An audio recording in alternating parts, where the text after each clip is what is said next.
पिछली बार जब ऐसा बदलाव शुरू हुआ था तो बहुत से आम लोग करोड़पति बन गए थे।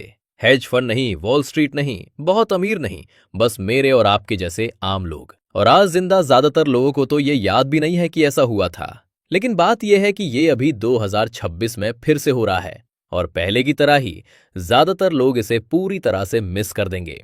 इस वीडियो में मैं आपको दिखाऊंगा कि वो बदलाव असल में क्या है, हिस्टोरिकल डेटा हमें ऐसे पलों के बारे में क्या बताता है, और सबसे जरूरी बात, आम लोगों ने उस समय असली दौलत बनाने के लिए क्या किया था और आप आज क्या कर सकते हैं। कोई हाइप नहीं, बस डेटा के साथ असली जानकारी जो मैं चाहता हूं कि आपके पास हो, ताकि आप खुद तय कर सकें कि आगे क्या करना है। आखिर तक मेरे साथ बने रहें क्योंकि मैं इसे स्टेप बाय स्टेप समझाऊंगा। एक लाइक करें और चलिए शुरू करते हैं। प्रॉब्लम यह है, इतिहास में हर बार जब कोई बड़ा आर्थिक बदलाव होता है तो ज्यादातर लोगों को ये तब पता चलता है कि ये बहुत बड़ी बात थी जब ये पहले ही खत्म हो चुका होता है। वे पीछे मुड़कर देखते हैं और कहते हैं, मुझे कुछ करना चाहिए था। लेकिन जब ये असल में हो रहा था तो या तो उन्हें पता नहीं था, उन्हें यकीन नहीं था, या उन्होंने बस कुछ नहीं किया। 1990 के दशक की शुरुआत के बारे में सोचिए। इंटरनेट अभी शुरू ही हुआ था। 1993 में ज्यादातर लोगों को नहीं पता था कि वेबसाइट क्या होती है। 1999 तक अमेज़न की कीमत अरबों में थी। माइक्रोसॉफ्ट ने अपने हजारों शुरुआती कर्मचारियों को करोड़पति बना दिया था। जिन लोगों ने 90 के दशक की शुरुआत में डेल, सिस्को या इंटेल जैसी कंपनियों में इन्वेस्ट किया, उन्हें कुछ मामलों में 10,000% या उससे ज्यादा का रिटर्न मिला। फेडरल रिजर्व के डेटा के मुताबिक 1990 और 2000 के बीच यूनाइटेड स्टेट्स में घरों की नेटवर्थ लगभग 20 ट्रिलियन बढ़ी। इसका एक बड़ा हिस्सा सीधे तौर पर टेक्नोलॉजी बूम के शुरुआती दौर में लोगों के शामिल होने से जुड़ा था। लेकिन यहां जो बात अजीब है वो ये है कि ज्यादातर लोग जल्दी नहीं आए, वे देर से आए जब कीमतें पहले ही बहुत ज्यादा बढ़ चुकी थीं। कुछ लोग 2000 में डॉट क्रैश से ठीक पहले आए और उन्होंने बहुत सारा पैसा खो दिया। फिर वही हुआ। 2000 के दशक की शुरुआत में सोशल मीडिया बढ़ रहा था। 2004 में फेसबुक लॉन्च हुआ। उस समय बहुत से लोगों को लगा कि ये कॉलेज स्टूडेंट्स के लिए एक खिलौना है। वे गलत थे। 2012 तक फेसबुक $14 बिलियन की वैल्यूएशन के साथ पब्लिक हो गया। जिन लोगों ने जल्दी समझ लिया कि क्या हो रहा है, इन्वेस्टर्स, एंटरप्रेन्योर्स, शुरुआती एम्प्लॉयज ने जिंदगी बदलने वाला पैसा कमाया। इस बीच ज्यादातर आम लोग किनारे खड़े होकर देख रहे थे। और अब हम 2026 में हैं और जो बदलाव अभी शुरू हो रहा है वो 1993 में इंटरनेट से भी बड़ा है। ये 2004 में सोशल मीडिया से भी बड़ा है और डेटा इसका सपोर्ट करता है, मेरी राय नहीं। मैं आपको दिखाता हूं। हम अभी उस समय के बीच में हैं जिसे इकोनॉमिस्ट पांचवी इंडस्ट्रियल रेवोल्यूशन कह रहे हैं। पहले चार थे, स्टीम, पावर, इलेक्ट्रिसिटी, कंप्यूटर और इंटरनेट।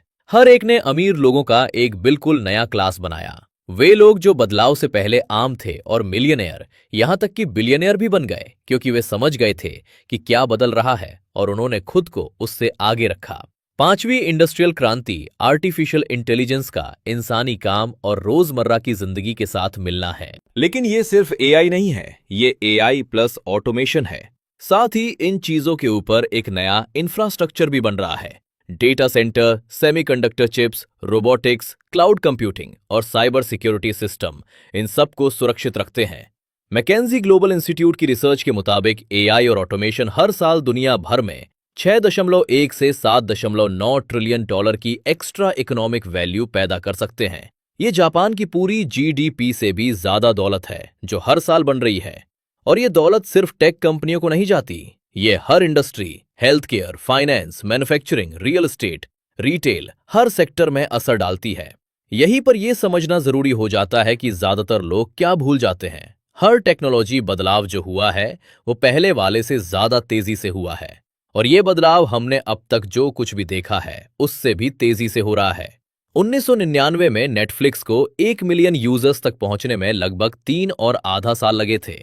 2004 में फेसबुक ने 10 महीनों में 1 मिलियन यूजर्स पूरे कर लिए थे। 2010 में इंस्टाग्राम ने 2.5 महीनों में 1 मिलियन यूजर्स पूरे कर लिए थे। और जब 2022 के आखिर में चैट जीपीटी लॉन्च हुआ तो ये 5 दिनों में 1 मिलियन यूजर्स तक पहुंच गया। 5 दिन। अपनाने की ये रफ्तार एक बड़ी वजह से मायने रखती है। शुरुआती लोगों के लिए मौके का समय पहले से कहीं कम है। 1990 के दशक में लोगों के पास इंटरनेट कंपनियों में खुद को स्थापित करने के लिए लगभग 1 दशक का समय था, इससे पहले कि मेन स्ट्रीम भीड़ आए। एआई के साथ वो समय 2 या 3 साल हो सकता है, शायद उससे भी कम।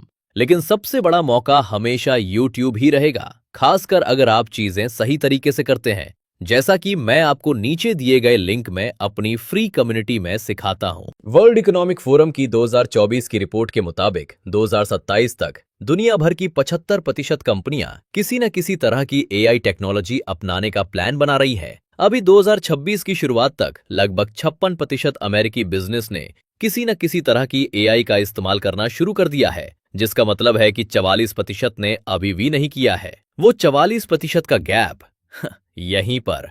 बहुत सारे मौके अभी हैं, कल नहीं, अभी। और एक डेडलाइन है 2030 तक। ज्यादातर इकोनॉमिस्ट और टेक रिसर्चर इस बात से सहमत हैं कि वर्कफोर्स में एआई इंटीग्रेशन बड़े पैमाने पर और नॉर्मल हो जाएगा। आज जो अर्ली मूवर का फायदा है वो तब तक काफी हद तक खत्म हो जाएगा। तो आपके पास ये समझने के लिए लगभग 4 साल है कि क्या हो रहा है, और ये तय करने के लिए कि आप खुद को इससे आगे रखना चाहते हैं या 1993 और 2004 की तरह पीछे रह जाना चाहते हैं। अब मैं ये बताना चाहता हूं कि ये बदलाव असल में वेल्थ के मौके कैसे बनाता है, क्योंकि ये सिर्फ एआई कंपनियों में इन्वेस्ट करने के बारे में नहीं है। ये असल में ऊपरी लेयर है। यहाँ 3 अलग अलग लेयर हैं और तीसरी सबसे जरूरी है। Layer 1, infrastructure. हर बार जब कोई बड़ा बदलाव होता है तो वे लोग अमीर हो जाते हैं जो ऐसी सड़कें बनाते हैं जिन पर बाकी सब गाड़ी चलाते हैं। 1840 के दशक की गोल्ड रश में फावड़े बेचने वाले लोग सोना खोदने वाले लोगों से एवरेज ज्यादा पैसा कमाते थे। जब 1990 के दशक में इंटरनेट बढ़ रहा था तो जिन कंपनियों ने केबल, राउटर और सर्वर बनाए जो इंटरनेट की बैकबोन है, उन्होंने खूब पैसा कमाया, भले ही कौन सी वेबसाइटें असल में बची रहीं। आज एआई क्रांति की बैकबोन 4 चीजों से बनी है। पहला, सेमीकंडक्टर। ये हर उस डिवाइस के अंदर लगे चिप्स हैं जो एआई चलाता है। इनके बिना कुछ भी काम नहीं करता। सेमीकंडक्टर इंडस्ट्री एसोसिएशन के अनुसार 2023 में ग्लोबल सेमीकंडक्टर मार्केट की वैल्यू लगभग $527 बिलियन थी और 2030 तक इसके $1 ट्रिलियन से ज्यादा होने का अनुमान है। इस स्पेस की कंपनियां एआई युग की फावड़ा बेचने वाली कंपनियां हैं। दूसरा, डेटा सेंटर। हर बार जब कोई एआई टूल का इस्तेमाल करता है, कोई सवाल पूछता है, कोई इमेज बनाता है, कोई मॉडल चलाता है, तो उस जानकारी को एक फिजिकल बिल्डिंग में जाना पड़ता है जो उसे स्टोर और प्रोसेस करती है। डेटा सेंटर्स की मांग बहुत तेजी से बढ़ रही है। रिसर्च फर्म JLL के मुताबिक अनुमानित मांग को पूरा करने के लिए अकेले यूनाइटेड स्टेट्स में डेटा सेंटर की कैपेसिटी को 2030 तक दुगने से भी ज्यादा करने की जरूरत है। ये एक बहुत बड़ा इंफ्रास्ट्रक्चर बिल्ड आउट है। तीसरा, क्लाउड कंप्यूटिंग। क्लाउड कंप्यूटिंग वो डिजिटल हाईवे है जो यूजर्स को एआई टूल्स, डेटा सेंटर्स और बाकी सभी चीजों से जोड़ता है। ग्लोबल क्लाउड कंप्यूटिंग मार्केट का अंदाजा 2024 में लगभग $676 बिलियन था और ये तेजी से बढ़ रहा है। ज्यादा एआई इस्तेमाल का मतलब हमेशा ज्यादा क्लाउड इस्तेमाल होता है। चौथा, साइबर सिक्योरिटी। जैसे जैसे ज्यादा बिजनेस और सरकारें अपनी सेंसिटिव जानकारी को एआई सिस्टम में ले जा रही हैं, उस डेटा को सुरक्षित रखने की जरूरत भी उतनी ही तेजी से बढ़ रही है। साइबर सिक्योरिटी वेंचर्स के मुताबिक ग्लोबल साइबर क्राइम की लागत 2025 तक सालाना 10.5 ट्रिलियन तक पहुंचने की उम्मीद है। जो कंपनियां इसके खिलाफ डिफेंस बना रही हैं, उन्हें उस खर्च से बड़ा फायदा होने वाला है। ये 4 area, semiconductor, data centre, cloud computing और साइबर सिक्योरिटी, एआई युग का इंफ्रास्ट्रक्चर है। और बात यह है कि आपको एआई रेस में कौन जीतता है ये चुनने की जरूरत नहीं है, ताकि आप उनसे फायदा उठा सकें। अगर एक एआई कंपनी दूसरी को हरा देती है तो भी डेटा सेंटर, चिप्स और क्लाउड जीत जाते हैं। दूसरी लेयर, बिजनेस का मौका। हर बड़ा बदलाव नए बिजनेस बनाता है, पुराने बिजनेस को खत्म करता है और मौजूदा बिजनेस को पूरी तरह से बदल देता है। इंटरनेट ने ब्लॉकबस्टर को खत्म कर दिया और नेटफ्लिक्स बनाया। इसने टॉवर रिकॉर्ड्स को खत्म कर दिया और स्पॉटिफाई बनाया। इसने सिर्फ नई कंपनियां ही नहीं बनाई, इसने पुरानी कंपनियों को या तो ढलने या खत्म होने पर मजबूर कर दिया। यही चीज अभी एआई के साथ हो रही है। मैं आपको इसका एक पक्का उदाहरण देता हूं कि यह कैसा दिखता है। कुछ साल पहले एक मिड साइज कंपनी के लिए कस्टमर सर्विस टीम चलाने में सैलरी, बेनिफिट और ओवरहेड में हर साल $5 लाख खर्च हो सकते थे। आज कंपनियां उस लागत के एक छोटे से हिस्से पर 80 से 90% कस्टमर सर्विस रिक्वेस्ट को संभालने के लिए एआई एजेंट का इस्तेमाल कर रही हैं। जो बिजनेस ये पहले समझ जाते हैं, उन्हें अपने कॉम्पिटिटर के मुकाबले बहुत ज्यादा कॉस्ट एडवांटेज मिलता है। जो लोग इसे नहीं समझ पाते वे पीछे रह जाते हैं या उनका बिजनेस बंद हो जाता है। इससे लोगों के लिए दो तरह के मौके बनते हैं। एक, अगर आप बिजनेस के मालिक हैं तो खर्च कम करने और एफिशिएंसी बढ़ाने के लिए एआई का इस्तेमाल करना अगले 5 सालों में बढ़ने और घटने के बीच का अंतर हो सकता है। दूसरा, अगर आप अभी तक बिजनेस के मालिक नहीं हैं तो अभी ऐसे लोगों की बहुत ज्यादा डिमांड है जो दूसरे बिजनेस को एआई टूल्स को समझने और उन्हें लागू करने में मदद कर सकें। कंपनियां कंसल्टेंट्स, एजेंसियों और फ्रीलांसरों को असली पैसे देने को तैयार हैं, कभी कभी तो हर महीने हजारों डॉलर, सिर्फ इसलिए कि वे उन टूल्स का इस्तेमाल कर सकें जो पहले से ही मुफ्त या सस्ते में मौजूद हैं। इसके बारे में सोचिए, अगर आप एआई ऑटोमेशन के जरिए 5 छोटे बिजनेस को भी हर हफ्ते 5 घंटे काम बचाने में मदद कर सकें और वे आपको उस सर्विस के लिए हर महीने $1,000 दें, तो ये $5,000 हर महीने $60,000 हर साल होगा, जो एक ऐसी स्किल है जिसे आप अभी सीख सकते हैं। तीसरी लेयर, करियर और इनकम का मौका। ये उन लोगों के लिए है जो इन्वेस्टर नहीं है और बिजनेस शुरू नहीं करना चाहते। उनके पास बस एक नौकरी है और वे जानना चाहते हैं इसका मुझ पर क्या असर होगा। सच तो ये है, शॉर्ट टर्म में एआई ज्यादातर वर्कर की जगह नहीं लेगा, लेकिन ये उन वर्कर की जगह लेगा जो एआई को नहीं समझते। काम पर आपके बगल में बैठा जो व्यक्ति इन टूल्स का अच्छे से इस्तेमाल करना सीखता है, वो कम समय में ज्यादा काम कर पाएगा। वे आपके एम्प्लॉयर के लिए ज्यादा कीमती होंगे और अगले कुछ सालों में ये सैलरी बढ़ने, प्रमोशन और जॉब सिक्योरिटी में दिखेगा। एमआईटी और हार्वर्ड के इकोनॉमिस्ट की 2023 की एक स्टडी में पाया गया कि जिन वर्कर्स ने अपने कामों के लिए एआई की मदद ली, उन्होंने अपना काम 40% तेजी से और काफी ज्यादा क्वालिटी स्कोर के साथ पूरा किया। ये कोई छोटा फर्क नहीं है, ये ऐसा है जैसे कोई टूल सीखकर अपने हफ्ते में मुफ्त में 2 दिन की एक्स्ट्रा प्रोडक्टिविटी मिल जाए। लेकिन यहाँ एक बात है जो ज्यादातर लोग ऐसे पलों के बारे में गलत समझते हैं, और यही इस पूरे वीडियो का सबसे जरूरी हिस्सा है। इंटरनेट बूम के दौरान जिन लोगों ने सबसे ज्यादा पैसा कमाया, जरूरी नहीं कि उन्होंने ही सबसे बड़ी कंपनियां शुरू की हों। उनमें से बहुत से आम लोग थे जिन्होंने बस जल्दी समझ लिया कि क्या बदल रहा है और मेन स्ट्रीम के आने से पहले ही खुद को सही जगह पर लाने का फैसला कर लिया। एनी शाइवर नाम की एक महिला है जो फाइनेंस सर्कल में मशहूर हो गई। वो एक रेगुलर आईआरएस ऑडिटर थीं। वो अमीर नहीं थीं, उनका कोई कनेक्शन नहीं था। उन्होंने अपनी सेविंग्स लगभग $5,000 उन स्टॉक्स में इन्वेस्ट किए जिन पर उन्हें भरोसा था, और हर मार्केट क्रैश, हर पैनिक, हर न्यूज साइकिल में उन्हें संभाल कर रखा जो उन्हें बेचने के लिए कह रही थी। 1995 में उनकी मौत हो गई और उन्होंने चैरिटी के लिए $22 मिलियन छोड़े। वो कोई जीनियस नहीं थी, वो वॉल स्ट्रीट की इनसाइडर नहीं थी। वो बस इकोनॉमिक ग्रोथ से पहले खुद को पोजीशन में रखने और उसे बनाए रखने के बारे में कुछ बेसिक बातें समझती थी। अब मैं आपको ये कहानी ये कहने के लिए नहीं सुना रहा हूं कि बस इन्वेस्ट करो और तुम मिलियनेयर बन जाओगे। ये वो नहीं है। इन्वेस्टिंग में असली रिस्क होता है। आप पैसे गंवा सकते हैं, मार्केट क्रैश हो सकते हैं, कंपनियां फेल हो सकती हैं। जो कोई भी आपको बता रहा है कि वेल्थ का पक्का रास्ता है, वो आपसे झूठ बोल रहा है। मैं आपको ये बता रहा हूं कि हर जनरेशन को कुछ ऐसे पल मिलते हैं जब इकोनॉमिक लैंडस्केप बड़े पैमाने पर बदलता है। जो लोग इस बदलाव को समझते हैं और खुद को जल्दी पोजीशन में रखते हैं, उन्हें फायदा होता है। जो लोग तब तक इंतजार करते हैं जब तक ये साफ ना हो जाए, जब तक हर कोई इसके बारे में बात ना करने लगे, जब तक कीमतें पहले ही बढ़ ना जाएं, वे इसे मिस कर देते हैं या इससे भी बुरा टॉप पर पहुंच जाते हैं, और जब चीजें ठीक हो जाती हैं तो पैसा गंवा देते हैं।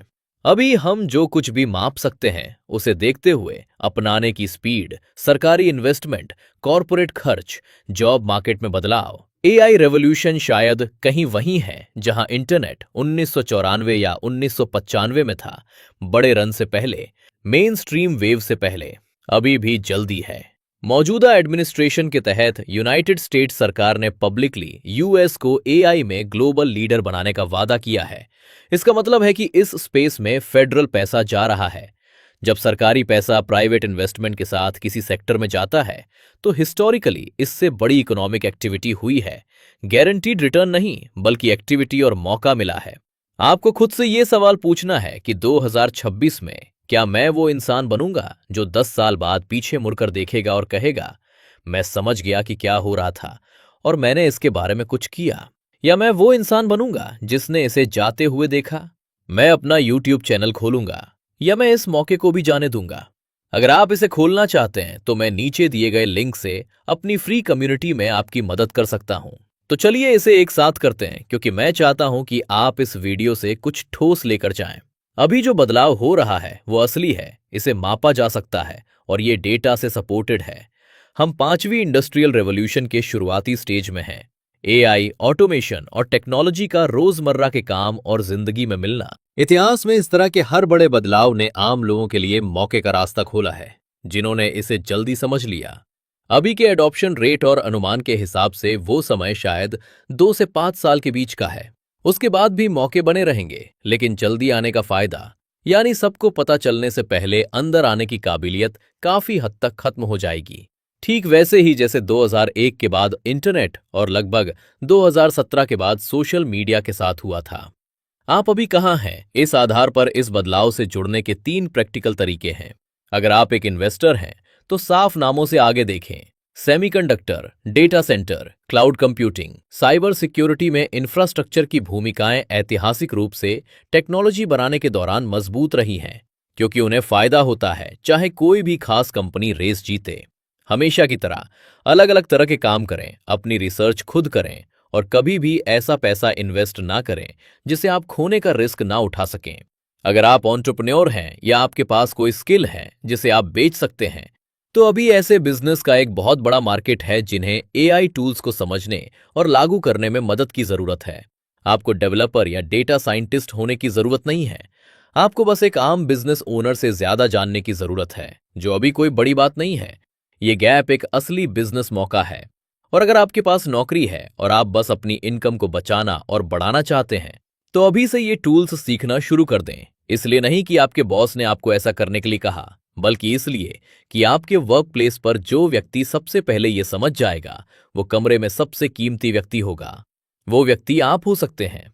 पिछली बार जब ऐसा बदलाव शुरू हुआ था तो आम लोग करोड़पति बन गए थे, इसलिए नहीं कि वे बाकी सबसे ज्यादा स्मार्ट थे, बल्कि इसलिए कि वे समझ गए थे कि क्या हो रहा है और वे साइडलाइन पर नहीं बैठे। अब आप जानते हैं कि क्या हो रहा है। सब्सक्राइब करें ताकि आप अगला वीडियो मिस ना करें, क्योंकि ये तो बस शुरुआत है। वैसे भी मैंने एक नई पूरी तरह से फ्री कम्युनिटी खोली है, जहां मैं 10 से ज्यादा सफल चैनलों के अनुभव के बाद बताता हूं कि अपना यूट्यूब चैनल कैसे बनाएं और उसे कैसे बढ़ाएं। वहां मैं आपको अपने फेसलेस यूट्यूब चैनल को मोनेटाइज करने और बढ़ाने के लिए अपनी सभी स्ट्रेटेजी और टिप्स दूंगा, और मैं स्टेप बाय स्टेप आपकी मदद करूंगा। चूंकि YouTube 2026 का सुनहरा मौका है, अगर इसे अच्छे से किया जाए, तो मैं आपका इंतजार कर रहा हूं। बस एक रिमाइंडर, मैं कोई फाइनेंशियल एडवाइजर नहीं हूं। ये वीडियो सिर्फ एजुकेशनल मकसद के लिए है और कोई भी रिजल्ट आपके अपने फैसलों और कामों पर निर्भर करेगा।